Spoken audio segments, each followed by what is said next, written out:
Kunnamkulam police സ്റ്റേഷനിൽ നടന്ന ക്രൂരമായ ലോക്കപ്പ് മർദ്ദനവുമായി ബന്ധപ്പെട്ട് നിർണായകമായ പുതിയ സംഭവവികാസങ്ങൾ.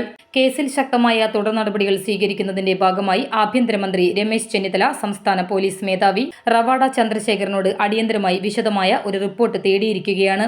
കഴിഞ്ഞ വർഷം, അതായത് 2023 കേസിനാസ്പദമായ സംഭവം നടന്നത്. യൂത്ത് കോൺഗ്രസിന്റെ പ്രാദേശിക നേതാവായ സുജിത്തിനെ കുന്നംകുളം പോലീസ് സ്റ്റേഷനിൽ വെച്ച് SI നൂമാന്റെ നേതൃത്വത്തിലുള്ള 3-അംഗ പോലീസ് സംഘം ക്രൂരമായി മർദ്ദിക്കുകയായിരുന്നു. തുടക്കത്തിൽ ഉദ്യോഗസ്ഥർ ഈ സംഭവം പൂർണ്ണമായി മറച്ചുവെക്കാൻ ശ്രമിച്ചെങ്കിലും ഇരയായ സുജിത്ത് നടത്തിയ നീണ്ട നിയമ പോരാട്ടത്തിനൊടുവിൽ കോടതിയുടെ ഇടപെടലിലൂടെ സ്റ്റേഷനിലെ CCTV ദൃശ്യങ്ങൾ പുറത്തുവന്നതോടെയാണ് മർദ്ദനത്തിന്റെ യഥാർത്ഥ വിവരങ്ങൾ പൊതുസമൂഹം അറിഞ്ഞത്. ദൃശ്യങ്ങൾ പുറത്തുവന്നതിന് പിന്നാലെ SI നൂമാൻ ഉൾപ്പെടെ കുറ്റാരോപിതരായ 4 പോലീസുകാരെ സർവീസിൽ നിന്നും സസ്പെൻഡ് ചെയ്തിരുന്നു.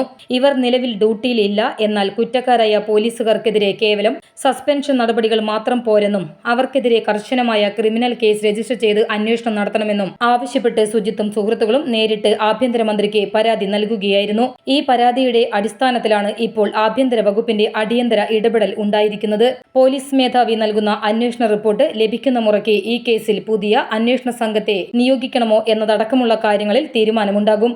അടുത്ത കാലത്തായി കേരളത്തിൽ വലിയ വിവാദമായ കിളികൊല്ലൂർ പോലീസ് സ്റ്റേഷൻ മർദ്ദനത്തിനും കൊച്ചിയിൽ യുവാവിന്റെ കർണപുടം അടിച്ചു തകർത്തതിനും ഗർഭിണിക്കും ഭർത്താവിനും നേരെയുണ്ടായ പോലീസ് അതിക്രമങ്ങൾക്കും സമാനമായി പോലീസ് സേനയ്ക്ക് തന്നെ വലിയ നാണക്കേടുണ്ടാക്കിയ സംഭവമായാണ് കുന്നംകുളത്തെ ഈ ലോക്കപ്പ് മർദ്ദനത്തെയും കണക്കാക്കുന്നത്.